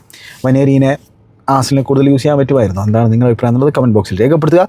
പിന്നെ ബാഴ്സലോണയിൽ നിന്ന് ലാമാസിയയിൽ നിന്ന് ഡ്രോ ഫെർണാണ്ടസ് PSG പോയിരിക്കുകയാണ്. 8 മില്യൺ യൂറോസ്, 6 മില്യൺ യൂറോസാണ് റിലീസ് ക്ലോസ് ഉണ്ടായിരുന്നത്. പക്ഷേ റിലീസ് ക്ലോസിനും മുകളിൽ 8 മില്യൺ യൂറോസ് കൊടുത്തുകൊണ്ടാണ് PSG ഈ യങ് ടാലൻറ്റിനെ സൈൻ ചെയ്തിട്ടുള്ളത്. അപ്പോൾ അതൊരു ബിഗ് ബ്ലോ ആണ് ബാഴ്സലോണ. പക്ഷേ ലാമാസിയ ഇനിയും പ്രൊഡ്യൂസ് ചെയ്യും, ഇനിയും കിടിലൻ പ്ലേയേഴ്സിനെ പ്രൊഡ്യൂസ് ചെയ്യും. സ്പെയിനിലെ തന്നെ മറ്റൊരു വിഖ്യാതമായിട്ടുള്ള അക്കാഡമിയിൽ നിന്നാണ് ലാമാസിയയിലേക്ക് ഡ്രോ ഫെർണാണ്ടസ് വന്നിട്ടുണ്ടായിരുന്നത് 2 വർഷങ്ങൾക്ക് മുമ്പ്. മാത്രമല്ല ഹാൻസി ഫ്ലിക്കിന് ചങ്ങായിനെ ഭയങ്കര ഇഷ്ടമായിരുന്നു. ഹാൻസി ഫ്ലിക്ക് ചങ്ങായിക്ക് അവസരങ്ങൾ കൊടുത്തു തുടങ്ങിയിട്ടുണ്ടായിരുന്നു ഈ സീസണിൽ തന്നെ. പക്ഷേ ആളിങ്ങനെ വിചാരിക്കുമ്പോൾ ആൾക്ക് അവിടെ എന്താണ് ആ ഫസ്റ്റ് ടീമിൽ ഇടം പിടിക്കാൻ സാധ്യതയില്ല എന്നുള്ളൊരു തോന്നലുണ്ടായി കാണണം. കാരണം ആളൊരു 10 ആയിട്ടും റൈറ്റ് സൈഡിലൊക്കെ കളിക്കാൻ പറ്റുന്ന ഒരു പ്ലെയറാണ്. പക്ഷേ അവിടെയൊക്കെ പ്ലെയേഴ്സിനാൽ സ്റ്റാക്ഡാണ് ബാഴ്സലോണ. അപ്പോൾ എന്നിട്ടും ഹാൻസി ഫ്ലിക്ക് ആൾക്ക് അവസരങ്ങൾ കൊടുക്കുന്നുണ്ടായിരുന്നു. ഹാൻസി ഫ്ലിക്കിന് ആളുടെ ടാലൻറ്റിൽ വലിയ വിശ്വാസം കാര്യങ്ങളൊക്കെ ഉണ്ടായിരുന്നു. പക്ഷേ ഈ സ്പെയിനിലുള്ളൊരു റൂളാണ് അണ്ടർ 18 പ്ലേയേഴ്സിനെ സംബന്ധിച്ചിടത്തോളം വലിയ കോൺട്രാക്റ്റോ കാര്യങ്ങളൊന്നും കൊടുക്കാൻ പറ്റില്ല. മാത്രമല്ല ചെറിയ റിലീസ് ക്ലോസ് ഉണ്ടായിരിക്കുള്ളൂ. അല്ലെങ്കിൽ പിന്നെ എന്തെങ്കിലും ഒരു ധാരണ വേണം, വാക്കാലുള്ള ധാരണയും കാര്യങ്ങളാണ്. അല്ലെങ്കിൽ മിനിമാലിൻ്റെയും ഗാവിയുടെ ഒക്കെ കാര്യത്തിൽ ചെയ്ത പോലെ അതൊന്നും ഡ്രോ ഫെർണാണ്ടസുമായിട്ട് ചെയ്യാൻ സാധിച്ചില്ല. ഡ്രോ ഫെർണാണ്ടസ് അദ്ദേഹത്തിൻ്റെ ഡെവലപ്മെൻറ്റിനായിട്ട് PSG പോകുന്നത് ലൂയിച്ചോയുടെ കീഴിൽ കളിക്കുന്നതാണ് നല്ലത് എന്നുള്ളത് തോന്നിക്കാണും. അങ്ങനെ ഇപ്പോൾ ചെങ്ങായി അങ്ങോട്ടേക്ക് പോയിരിക്കുകയാണ്. അവിടെ ഇനി ഡെവലപ്പ് ചെയ്യാൻ പറ്റുമോ എന്നുള്ളത് കണ്ടറിയാം. അവിടെയും കുറേ ടാലൻറ്റുകളുണ്ട്, സ്റ്റാക്ഡാണ് എന്നുള്ളത് നമുക്ക് എല്ലാവർക്കും പറയുന്നൊരു കാര്യമാണ്. അപ്പോൾ അതാണ് ഡ്രോ ഫെർണാണ്ടസിൻ്റെ കാര്യം. പക്ഷേ ഈ പറഞ്ഞ പോലെ ലാമാസിയ ഇനിയും ടാലൻറ്റുകൾ പ്രൊഡ്യൂസ് ചെയ്തുകൊണ്ടിരിക്കും. ഈ ഫൈനാൻഷ്യലി പ്രശ്നങ്ങളുള്ള ഈ ഒരു സമയത്തും ബാഴ്സലോണയുടെ എന്താ പറയുക നട്ടെല്ലായിട്ട് നിലകൊള്ളുന്നത് ലാമാസിയ അക്കാഡമിയാണ്, നമുക്ക് എല്ലാവർക്കും അറിയുന്നതാണ്. ലമീൻ യമാലൊക്കെ എന്താ കളി കളിക്കുന്നത്. പിന്നെ ടാമി എബ്രഹാം പ്രീമിയർ ലീഗിലേക്ക് തിരിച്ചു വന്നിരിക്കുകയാണ്. അപ്പോൾ ആൾ 21 മില്യൺ യൂറോസിൻ്റെ ഡീൽ പ്ലസ് ഒസ്കാൻ എന്ന് പറയുന്ന പ്ലെയർ പോകുന്ന സാഹചര്യത്തിലാണ് ആളിനെ ബെഷിക്ടാസിൽ നിന്നും സൈൻ ചെയ്തിരിക്കുന്നത് ആസ്റ്റൺ വില്ല. ഉനായ് എമറിനെ സംബന്ധിച്ചോളം ആൾക്ക് ഓപ്ഷൻസ് അപ്പ് ഫ്രണ്ട് വേണം കൂടുതൽ. വാറ്റ്കിൻസാണ് അവിടെ സ്ട്രൈക്കറായിട്ടുള്ളത്. കൂടെ മറ്റൊരു ഓപ്ഷനായിട്ട് ടാമി എബ്രഹാം. ആൾ ഓൾറെഡി ആസ്റ്റൺ വില്ലയിൽ കളിച്ചിട്ടുണ്ട്. ചാമ്പ്യൻഷിപ്പിലായിരിക്കുന്ന സമയത്ത് കുറേ ഗോളുകൾ അടിച്ചു കൂട്ടിയിട്ടുള്ള ഒരു ചങ്ങയാണ്. 26 ഗോളുകൾ ചാമ്പ്യൻഷിപ്പിലിരിക്കുമ്പോൾ അന്ന് അടിച്ചിട്ട് അവരുടെ ആ ഒരു പ്രൊമോഷന് വലിയ പങ്ക് വഹിച്ചുള്ളൊരു ചങ്ങയാണ്. ഇപ്പോൾ 28 വയസ്സുണ്ട്. ആളുടെ പീക്കിലാണ് ഫുട്ബോൾ കളിച്ചുകൊണ്ടിരിക്കുന്നത്. ആൾ റോമയുടെ പ്ലെയർ ആയിരുന്നു. അവിടെ നിന്നാണ് AC മിലാനിൽ ലോണിൽ പോയിട്ടുണ്ടായിരുന്നത്. അതുപോലെ തന്നെ ബെഷിക്ടാസിൽ ലോണിൽ വന്നിട്ടുണ്ടായിരുന്നത്. തുർക്കിഷ് ലീഗിൽ മോശമില്ലാത്ത രീതിയിൽ ഗോളുകളൊക്കെ അടിക്കുന്നുണ്ടായിരുന്നു ചങ്ങായി. അപ്പോൾ എന്താണ് ഒരു നാടകീയമായിട്ടുള്ള സംഭവം നടന്നു വെച്ചാൽ ആളുടെ ഡീല് പെർമനൻ്റ് ആക്കിയ ദിവസം തന്നെയാണ് ആസ്റ്റൺ വില്ലയിലേക്കും ചങ്ങാനെ വിറ്റത്. അതായത് റോമയിൽ നിന്നും ബെഷിക്ടാസ് 13 മില്യൺ യൂറോസിന് ചങ്ങാനെ വാങ്ങുന്നു. എന്നിട്ട് എന്താണ് എത്ര മില്യനാണ് 21 മില്യൺ യൂറോസിന് ചങ്ങാനെ വിൽക്കുന്നു. ആ രീതിയിൽ ബെഷിക്ടാസിന് പ്രോഫിറ്റ് ഉണ്ടാക്കാൻ സാധിച്ചു എന്നുള്ള കാര്യം ഓർക്കണം. പിന്നെ എന്താണ് റയാൻ ബോർൺമൗത്തിലേക്ക് വന്നിട്ടുള്ള ബ്രസീലിയൻ പ്ലെയർ വാസ്കോ ഡ ഗാമയിൽ നിന്നാണ് ചങ്ങാനെ ചെറീസ് സൈൻ ചെയ്തിട്ടുള്ളത്. നമുക്കറിയാം സെമിനിയൊക്കെ പോയുള്ള സാഹചര്യത്തിൽ അവർക്ക് അഡീഷൻ അത്യാവശ്യമാണ്. 30.3 മില്യൺ ആഡോൺസ് അടക്കം 30.3 മില്യൺ പൗണ്ട്സിലേക്ക് നീങ്ങും ഈ ഡീൽ എന്നാണ് പറഞ്ഞു കേൾക്കുന്നത്. നിലവിൽ 24.7 മില്യൺ പൗണ്ട്സാണ് അവർ കൊടുത്തുള്ളത്. അപ്പോൾ ഈ ബ്രസീലിയൻ ക്ലബിന് കുറേ ഫൈനാൻഷ്യൽ ഡിഫിക്കൽറ്റീസും കാര്യങ്ങളൊക്കെ ഉണ്ട്. അതിനിടയിലാണ് ഈ ഒരു പവർഫുൾ സ്ട്രൈക്കർ ഓഫ് ദ ബോളിനെ ബോർൺമൗത്ത് സൈൻ ചെയ്തിട്ടുള്ളത്. അപ്പോൾ എരിയോള ഇതേപോലെ പ്ലെയേഴ്സിനെ ഡെവലപ്പ് ചെയ്യുന്ന ഉസ്താദാണ്. അപ്പോൾ അവിടുത്തെ അധികം വൈകാതെ തന്നെ ബോർൺമൗത്ത് ഈ റയാനെ മറ്റൊരു ക്ലബിലേക്ക് സെൽ ചെയ്യുന്നതാണ് നമ്മളൊക്കെ പ്രതീക്ഷിക്കുന്നത്. കാരണം ആ രീതിയിൽ ഡെവലപ്പ് ചെയ്തെടുക്കുമെന്ന് തന്നെയാണ് നമ്മൾ കരുതുന്നത്. കാരണം ബോർൺമൗത്ത് അത്തരത്തിലൊരു സെല്ലിംഗ് ക്ലബ്ബാണ് എന്നുള്ളത് യാഥാർത്ഥ്യമുള്ള കാര്യമാണ്. അപ്പോൾ എനിവേ പിന്നെ Douglas Luiz to Aston Villa ഒരു ലോൺ ഡീലിൽ യുവൻറ്റസിൽ നിന്ന് ചങ്ങാനോട് വന്നിരിക്കുകയാണ്. അതായത് യുവൻറ്റസിൽ നിന്ന് നേരത്തെ തന്നെ ഈ സീസണിൽ നോട്ടിംഗ്ഹാം ഫോറസ്റ്റിൽ ലോണിൽ വന്നിട്ടുണ്ടായിരുന്നു. പക്ഷേ അവിടെ ഷോൺ ഡൈഷിൻ്റെ കീഴിൽ വലിയ മിനിറ്റ്സുകളൊന്നും കിട്ടിയില്ല. പിന്നെ തൈ ഇഞ്ചുറീസും പ്രശ്നങ്ങളൊക്കെ ഉണ്ടായിരുന്നു. അപ്പോൾ തിരിച്ചു ഉനായ് എമറിയുടെ കീഴിൽ കളിക്കാനായിട്ട് ആസ്റ്റൺ വില്ലയിലേക്ക് പോയിരിക്കുകയാണ്. ലോൺ ഡീലാണ്. യുവൻറ്റസിൽ ചങ്ങായി കാര്യമായിട്ടൊന്നും ചെയ്യാൻ സാധിച്ചില്ല. ആസ്റ്റൺ വില്ല എന്നും യുവൻറ്റസിലേക്ക് പോയിട്ടുള്ള സാഹചര്യത്തിൽ ആസ്റ്റൺ വില്ല ഉള്ള സാഹചര്യത്തിൽ പ്രീമിയർ ലീഗിൽ ആർസണലൊക്കെ ചങ്ങനെ സൈൻ ചെയ്യാൻ ശ്രമിച്ചിട്ടുണ്ടായിരുന്നു. വലിയ പേരുള്ളൊരു പ്ലെയറായിരുന്നു. അപ്പോൾ ഇനി ആ പേര് വീണ്ടെടുക്കുക എന്നുള്ളതായിരിക്കും അദ്ദേഹത്തിൻ്റെ ലക്ഷ്യം ഉണ്ടായിരിക്കും. അതേപോലെ തന്നെ കാർലോ ആൻചെലോട്ടി ടീമിൽ ഇടം പിടിക്കുക എന്നൊരു ലക്ഷ്യം കൊണ്ടിട്ടുണ്ടായിരിക്കും. വില്ലിനെ സംബന്ധിച്ചോളം ഒരുപാട് ഇഞ്ചുറി പ്രശ്നങ്ങൾ ആ മിഡ്ഫീൽഡിലുണ്ട്. Booker Kamara, ടീലമെൻസ്, മഗ്ഗിന്. അപ്പോൾ ബിഗ് ഇഞ്ചുറി പ്രശ്നങ്ങളുണ്ട്. അപ്പോൾ അതിനിടയിൽ ഇപ്പോൾ ഡഗ്ലസ് ലൂയിസ് അവിടെ ഒരു പാർട്ട് അദ്ദേഹത്തിന് ചെയ്യാൻ പറ്റുമെന്ന് തന്നെയായിരിക്കും ഉനായ് എമറി കരുതുന്നുണ്ടായിരിക്കാം. പിന്നെ അഡമ ട്രയോറെ വെസ്റ്റ് ഹാമിലേക്ക് പോയിരിക്കുകയാണ്. അപ്പോൾ ഈ റെലഗേഷൻ ബാറ്റിലേക്ക് ഇരിക്കുന്ന സാഹചര്യത്തിൽ ചില മാനേജർമാർ ചെയ്യുന്നൊരു പരിപാടി എന്താണെന്ന് വെച്ചാൽ അവർക്ക് അറിയുന്ന നല്ല രീതിയിൽ പരിചയമുള്ള പ്ലേയേഴ്സിനെ അവർ കൊണ്ടുവരാൻ ശ്രമിക്കും. ഇപ്പോൾ നൂനോ വൂൾസിലായിരിക്കെ അവിടെ ഈ അഡമാ ട്രയോറെ കളിച്ചിട്ടുണ്ട് നമുക്കറിയുന്നതാണ്. 1 മില്യൺ പൗണ്ട് മാത്രമാണ് കൊടുത്തിട്ടുള്ളത് ഫുള്ളമിൽ നിന്നും ഈ ചങ്ങായിനെ സൈൻ ചെയ്യാനായിട്ട് വെസ്റ്റ് ഹാം. അപ്പോൾ എന്താണ് അത് ആഡോൺസ് ഒക്കെ 2 മില്യൺ ആകുമെന്നൊക്കെയാണ് പറഞ്ഞിരിക്കുന്നത്. ഫ്രീ ട്രാൻസ്ഫറിലാണ് ഫുള്ളമിലേക്ക് അഡമാ ട്രയോറെ വന്നിട്ടുള്ളത്. അവിടെ വലിയ തോതിൽ ഇമ്പാക്റ്റ് ഉണ്ടാക്കിയിട്ടില്ല. ആകെ ഒറ്റ ലീഗ് മാത്രമേ ഈ സീസണിൽ സ്റ്റാർട്ട് ചെയ്തിട്ടുള്ളൂ. പിന്നെ കഴിഞ്ഞ വെസ്റ്റ് ഹാമിൻ്റെ മത്സരത്തിൽ അഡമാ ട്രയോറെ വന്നിട്ടുണ്ടായിരുന്നു ബെഞ്ചിൽ നിന്ന്. എന്നിട്ട് ജാവോ പെഡ്രോമായിട്ടും കുക്രയുമായിട്ടുള്ള ഒരു ഇടുക്കിയുള്ള ശ്രമം നമ്മൾ കണ്ടിട്ടുണ്ടായിരുന്നു. ഭീകരമായിട്ടുള്ളൊരു ബോഡിയുള്ളൊരു മനുഷ്യനാണ്. എത്രത്തോളം വെസ്റ്റ് ഹാമിൽ ഞങ്ങൾക്ക് ഇമ്പാക്റ്റ് ഉണ്ടാക്കാൻ പറ്റും തൻ്റെ ഫേവറേറ്റ് ആയിട്ടുള്ള ന്യൂനോ എന്ന് പറയുന്ന മാനേജറിൻ്റെ കീഴിൽ നിന്ന് കണ്ടറിയേണ്ട തരത്തിലുള്ള സംഭവമാണ്. പിന്നെ ഓസ്കർ ബോബ് 27 മില്യൺ പൗണ്ടിൻ്റെ ഡീലിൽ മാഞ്ചസ്റ്റർ സിറ്റിയിൽ നിന്നും ഫുള്ളമിലേക്ക് പോയിരിക്കുകയാണ്. ഫുള്ളമെ സംബന്ധിച്ചോളം ഒരു ഫാൻറ്റാസ്റ്റിക് അഡിഷനാണ്. അതായത് പിന്നെ ആ ഒരു ഇഞ്ചുറി പറ്റുന്നതിന് മുമ്പ്, ആ ഒരു ഡെവസ്റ്റേറ്റിംഗ് ഇഞ്ചുറി പറ്റുന്നതിന് മുമ്പ് ഓസ്കർ ബോബ് പെപ് ഗോളിൻ്റെ കീഴിൽ തന്നെ മാഞ്ചസ്റ്റർ സിറ്റിയിൽ തന്നെ ബോൾ ഇത് തുടങ്ങിയിട്ടുണ്ടായിരുന്നു, അല്ലെങ്കിൽ അതിൻ്റെ എബിലിറ്റി കാഴ്ചവെച്ച് തുടങ്ങിയിട്ടുണ്ടായിരുന്നു. പക്ഷേ പിന്നെ ഇഞ്ചുറി പറ്റുന്നു, നീണ്ട നാളത്തെ ആ ഒരു ഇടവേളയ്ക്ക് തിരിച്ചു വരുന്നു, വലിയ തോതിലൊരു ഇമ്പാക്റ്റ് ഉണ്ടാക്കാൻ സാധിക്കില്ല. പക്ഷേ ഫുള്ളമിലേക്കുള്ള ഒരു മൂവ് ആളുടെ കരിയറിൽ നല്ലൊരു മൂവായിട്ട് തന്നെയാണ് ഞാൻ മനസ്സിലാക്കുന്നത്. മാർക്കോ സിൽവ ഒരു ഫാൻറ്റാസ്റ്റിക് കോച്ചാണ്. അവിടെ ഈ 22-കാരന് ഇമ്പാക്റ്റ് ഉണ്ടാക്കാൻ പറ്റുമെന്നാണ് ഞാൻ മനസ്സിലാക്കുന്നത്. പിന്നെ പക്വേറ്റ ടു ഫ്ലമിംഗോ. പക്വേറ്റ ബ്രസീലിലേക്ക് തിരിച്ചു വരികയാണ് വെസ്റ്റ് ഹാമിൽ നിന്നും. 35.8 മില്യൺ പൗണ്ട്സ് ഡീലിലാണ് പക്വേറ്റ ഫ്ലമിംഗോയിലേക്ക് പോയിട്ടുള്ളത്. ഇപ്പോൾ ഫ്ലമിംഗോയുടെ ഒരു റെക്കോർഡ് ബ്രേക്കിംഗ് ഡീലാണത്. ഫ്ലമിംഗോയുടെ അക്കാഡമി പ്രൊഡക്ട്സാണ് പക്വേറ്റ. ഫ്ലമിംഗോയിൽ നിന്നാണ് ചങ്ങായി യൂറോപ്പിലേക്ക് വന്നിട്ടുണ്ടായിരുന്നത്. വെസ്റ്റ് ഹാമിലേക്ക് വന്നപ്പോഴും വെസ്റ്റ് ഹാമിൻ്റെ ആ ഒരു സമയത്തുള്ള ഒരു റെക്കോർഡ് ഡീലായിരുന്നു ചങ്ങായി. പക്ഷേ ഇവിടെ വന്നിട്ട് കോൺട്രവേഴ്സികളും കാര്യങ്ങളും, ആ ബെറ്റിംഗ് കോൺട്രവേഴ്സിയും അത്തരത്തിലുള്ള സംഭവങ്ങളൊക്കെ ആകെ ഇടപെടുന്നു. അതിനിടയിൽ ഒരു 85 മില്യൺ പൗണ്ടിൻ്റെ സിറ്റി മൂവിനുള്ള ശ്രമങ്ങളൊക്കെ ഉണ്ടായിരുന്നു. പക്ഷേ ഈ പറഞ്ഞ പോലെ ഈ ബെറ്റിംഗ് അലിഗേഷനാണ് അത്. അന്ന് ആ മൂവ് നടക്കായിരുന്നു, അല്ലെങ്കിൽ പെപ് ഗോർഡിയുടെ കീഴിൽ ഫുട്ബോൾ കളിക്കേണ്ടതായിട്ടുള്ളൊരു ചങ്ങായി ആയിരുന്നു. ആ ബെറ്റിംഗ് അലിഗേഷനിൽ നിന്നൊക്കെ അദ്ദേഹത്തെ വെറുതെ വിട്ടിട്ടുണ്ട്. പക്ഷേ എന്നാൽ പോലും ആൾ പിന്നെ അവിടെ മനസ്സോർന്ന് കളിച്ചിട്ടില്ല. അപ്പോൾ തിരിച്ചിനിപ്പോൾ ബ്രസീലിലേക്ക് പോയിട്ട് ഫ്ലമിംഗോയിൽ ഇമ്പാക്റ്റ് ഉണ്ടാക്കാൻ പറ്റുന്നതാണ് കരുതുന്നത്. പക്ഷേ ബ്രസീലിയൻ സെരിയ തുടങ്ങിയിരിക്കുകയാണ്.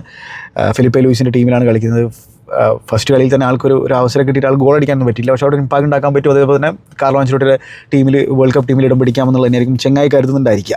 അപ്പോൾ അതാണ് പക്വേറ്റ ഡീലിനെ കുറിച്ച് പറയാനുള്ളത്. പിന്നെ അതായത് ഈ മെൻ്റൽ ഇഷ്യൂസും കാര്യങ്ങളും വന്നു കഴിഞ്ഞാലേ പെർഫോം ചെയ്യലൊക്കെ ഭയങ്കര പാടാണ്. കാരണം മനുഷ്യന്മാരാണ് എന്നുള്ള കാര്യമാണ്. പിന്നെ ഒർത്തേഗ ഫോറസ്റ്റിലേക്ക് വരികയാണ്. നമ്മുടെ പിന്നെ മാൻ സിറ്റിയുടെ ഗോൾ കീപ്പറായിട്ട്, അതായത് എഡേഴ്സണുള്ള സാഹചര്യത്തിൽ സെക്കൻഡ് ചോയ്സ് ആയിരുന്നു. ഇപ്പോൾ ആൾ തേർഡ് ചോയ്സ് ആയിരുന്നു അവിടെ. കാരണം ഡോണറൂമിയും ട്രാഫോർഡും ഓർത്തേഗയും ഉണ്ടായിരുന്നു.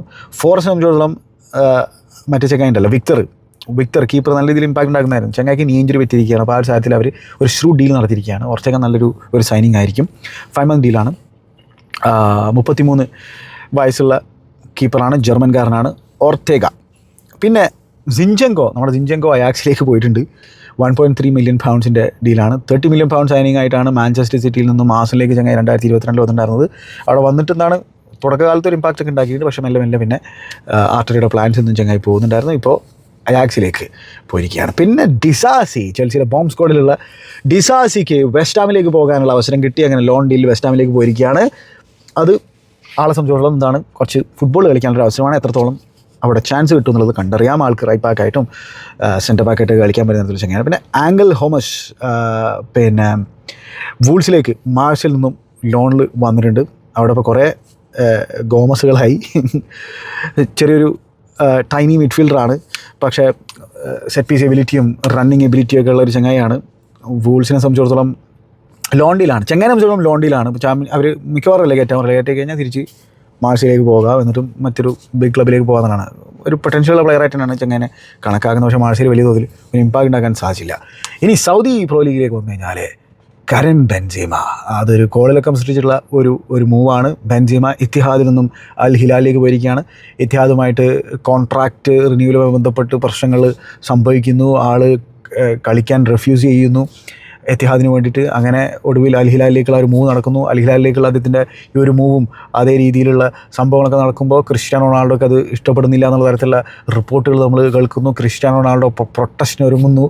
അങ്ങനെ അൽ നസറിന് വേണ്ട വിധത്തിൽ ബാക്കിംഗ് കൊടുക്കുന്നില്ല എന്നുള്ളതാണ് അദ്ദേഹത്തിൻ്റെതായിട്ടുള്ളൊരു വാദമുള്ളത്. അതായത് ചുരുക്കി പറഞ്ഞു കഴിഞ്ഞാൽ ഇങ്ങനെയായിരിക്കും ആൾ വിചാരിക്കുന്നുണ്ടായിരിക്കാം. ആളോട് എന്താണ് ഈ പ്രൊജക്റ്റിൽ ജോയിൻ ചെയ്യുമ്പോൾ പറഞ്ഞതൊന്നും നമുക്കറിയില്ല. കാരണം അതൊക്കെ കോൺട്രാക്റ്റിലെ കാര്യങ്ങളായിരിക്കും, അല്ലെങ്കിൽ വാക്കുകൾ പറഞ്ഞുള്ള കാര്യങ്ങളായിരിക്കും. അതൊന്നും നമുക്കറിയില്ല. നമുക്ക് സ്പെക്കുലേഷൻ മാത്രമേ ഉള്ളൂ. നമുക്ക് റിപ്പോർട്ടുകളിൽ നിന്ന് വരുന്ന കാര്യങ്ങൾ മാത്രമേ പറയാൻ പറ്റുള്ളൂ. പക്ഷേ എനിക്ക് തോന്നുന്ന ചില കാര്യങ്ങൾ എന്ന് വെച്ചാൽ ക്രിസ്ത്യാനോ പ്രൊജക്റ്റിൽ ജോയിൻ ചെയ്യുമ്പോൾ സൗദി ലീഗിലേക്ക് വരുമ്പോൾ, കാരണം സൗദി ലീഗിൻ്റെ ആ ഒരു എന്താ പറയുക ബ്രാൻഡ് അംബാസഡറായിട്ട് ഒരു ഫേസ് ആയിട്ട് മുഖമായിട്ട് ക്രിസ്ത്യാനോ റൊണാൾഡോനെ കൊണ്ടുവരുമ്പോൾ ആളോട് കുറേ കാര്യങ്ങൾ ചിലപ്പോൾ പറഞ്ഞിട്ടുണ്ടായിരിക്കണം. അതേപോലെ ആയിരിക്കില്ല ഒരു പക്ഷേ ഇപ്പോൾ കാര്യങ്ങൾ നടക്കുന്നുണ്ടായിരിക്കുക. അതൊരു കാരണമായിരിക്കാം. അതല്ലെങ്കിൽ പിന്നെ സിമ്പിൾ ഫ്രസ്ട്രേഷൻ അത് മാത്രമായിരിക്കാം. ഈ രണ്ട് കാരണങ്ങൾക്ക് സാധ്യതയുള്ളൂ. എനിവേ നമ്മൾ വായിച്ചെടുക്കുന്നതോടെ നമുക്ക് മനസ്സിലാക്കാൻ പറ്റുന്നത് അൽ ഹിലാലാണ് അവിടുത്തെ മെയിൻ ടീം. അപ്പോൾ അവിടുത്തെ രാജാവിൻ്റെയൊക്കെ മെയിൻ ടീമായിട്ട് അവർ കണക്കാക്കുന്നത് എന്താ സംഭവം വെച്ചാൽ ഈ ടോപ്പ് 4 എല്ലാ ടീമുകളും PAFൻ്റെ ഫണ്ടിങ്ങിലുള്ളതാണ്. ഒരേ മുതലാളിയുടെ തന്നെ ടീമാണ്. അവർക്ക് വേറെ ഇതൊക്കെ ഉണ്ട്. അതായത് എന്താ പറയുക ബോർഡും കാര്യങ്ങളൊക്കെ ഉണ്ടെങ്കിൽ പോലും ഇവഞ്ചുവലി ഒരു മുതലാളിയുടെയാണ്. അപ്പോൾ അത് എന്ത് കോമ്പറ്റീഷനാണെന്നുള്ളതാണ് തോന്നിപ്പോവുക. കാരണം ഒറ്റ മുതലാളി പുള്ളിക്കാരൻ 4 ബോർഡുകളൊക്കെ ഉണ്ടാക്കി വെച്ചിട്ട് അവരെങ്ങനെ അവർക്ക് പിന്നെ കോച്ചുമാരുണ്ട് കളിപ്പിക്കാനായിട്ട്. അതേപോലെ തന്നെ അവർക്ക് ട്രാൻസ്ഫർ ആക്ടിവിറ്റി നടത്താനൊക്കെ ആളുകളൊക്കെ ഉണ്ട്. ഇപ്പോൾ അൽ നസറും നല്ല രീതിയിലൊക്കെ സൈനിങ് കാര്യങ്ങളൊക്കെ നടത്തിയിട്ടുണ്ട്. ജെസൂസിനെ മാനേജറായിട്ട് കൊണ്ടുവരുന്ന ആൾ അൽ ഹിലാലിൻ്റെ കോച്ചായിരുന്നു. വേറെ കുറേ കോച്ചിങ് ചേഞ്ചസും കാര്യങ്ങളൊക്കെ അവിടെ നടത്തിയിട്ടുണ്ട്. പക്ഷേ പറഞ്ഞാൽ അൽ ഹിലാൽ നല്ല രീതിയിൽ സ്പെൻഡ് ചെയ്തിട്ടുണ്ട്. അൽ ഹിലാൽ ഇപ്പോൾ വിൻ്ററിൽ ബെൻസിമിനെ കൊണ്ടുവരുന്നു. അതും കൂടി ആയപ്പോഴായിരിക്കണം ക്രിസ്ത്യാനോ റൊണാൾഡോൻ്റെ കുരു പൊട്ടിയിട്ടുണ്ടാവുക. പക്ഷേ ഇത് ശരിയായിട്ടുള്ള രീതിയിലൊരു കാര്യമാണോ എന്നുള്ളതൊക്കെ ഈ സമയത്ത് എന്തിനതിൻ്റെ ആവശ്യം എന്നുള്ള ആളുകൾക്ക് തോന്നിപ്പോയോ ഒന്നും പറയാനായിട്ട് കാര്യമൊന്നും. എന്തായാലും സൗദി ലീഗായി അവരുടെ കാര്യമായി നമ്മൾ കൂടുതൽ അതിൻ്റെ ഡീറ്റെയിൽസിലേക്കോ ആഴത്തിലേക്കോ ഇറങ്ങി ചെല്ലുന്നില്ല. എനിവേ ബെൻസിമ ഹിലാലിലേക്ക് പോകുന്നു. ഡെബ്യൂ മത്സരത്തിൽ തന്നെ ഹാട്രിക് അടിച്ചിരിക്കുകയാണ് ചങ്ങായി. അങ്ങനെ 6-0 എന്നുള്ള സ്കോറിൽ അൽ ഹിലാൽ ജയിച്ചിട്ടുണ്ട്. അവിടെ ടൈറ്റിൽ റേസ് ഇപ്പോഴും ടൈറ്റാണ്. അതുപോലെ തന്നെ ഗോൾഡൻ ബൂട്ട് റേസിൽ അൽ അഹ്ലിയുടെ ഇംഗ്ലീഷ് സ്ട്രൈക്കറായിട്ടുള്ള ഐവൻ ടോണിയാണ് നിലവിൽ 1-ാം സ്ഥാനത്തിരിക്കുന്നത്. 19 ഗോളുകളായി. Cristiano Ronaldo 17 ഗോളുകളാണ്. ക്രിസ്ത്യാനോക്ക് ഇതുവരെ അവിടെ ഒരു മേജർ ടൈറ്റിൽ അടിക്കാൻ സാധിച്ചിട്ടില്ല എന്നുള്ളൊരു കാര്യം കൂടി ഓർക്കേണ്ടതായിട്ട്.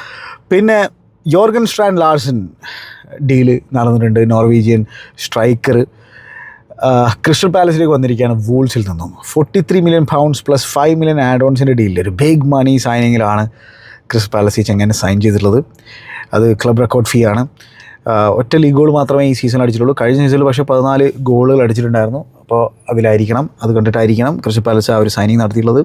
എന്ത് സംഭവിക്കുന്നുള്ളത് കാത്തിരുന്നാണ്. അതുപോലെ തന്നെ മറ്റേറ്റ ഡീല് ആൾ AC മിലാനിലേക്ക് പോകുന്ന ഡീല് അത് ഫെയിലായി. മെഡിക്കൽ ഫെയിലാകുന്ന ഒരു സാഹചര്യം നമ്മൾ കാണുന്നു. അതേപോലെ തന്നെ മക്നീലിൻ്റെ ട്രാൻസ്ഫർ ഫെയിലായി. എവർട്ടണിൽ നിന്നും ക്രിസ്റ്റൽ പാലസിലേക്ക് വരാനുള്ള ആ ഒരു ഡീലും അത് ഈ മറ്റേറ്റ ഡീല് ഫെയിലായതുകൊണ്ടാണ് ആ ഡീലും ഫെയിലായത്. പക്ഷേ അത് മക്നീലിൻ്റെ പാർട്ട്ണറിനൊന്നും ഇഷ്ടപ്പെട്ടില്ല. ആളൊക്കെ സോഷ്യൽ മീഡിയയിൽ അതിനെക്കുറിച്ചൊക്കെ സംസാരിച്ചിട്ടുണ്ട്. സ്വാഭാവികമായിട്ടും അത് ഒരു ഇടങ്ങർ പിടിച്ചുള്ള ഒരു കാര്യം തന്നെയാണല്ലോ അല്ലേ. അപ്പോൾ ഇതൊക്കെയാണ് ചില പ്രധാനപ്പെട്ട ഡീലുകൾ. ഏതെങ്കിലുമൊക്കെ വിട്ടുപോയിട്ടുണ്ടെങ്കിൽ നിങ്ങൾക്ക് കമൻറ്റ് ബോക്സിൽ രേഖപ്പെടുത്താം. വീഡിയോയുടെ അഭിപ്രായം നിങ്ങൾ കമൻറ്റ് ബോക്സിൽ രേഖപ്പെടുത്തണം. മറ്റേ നമുക്ക് വീണ്ടും കാണാം. Good bye.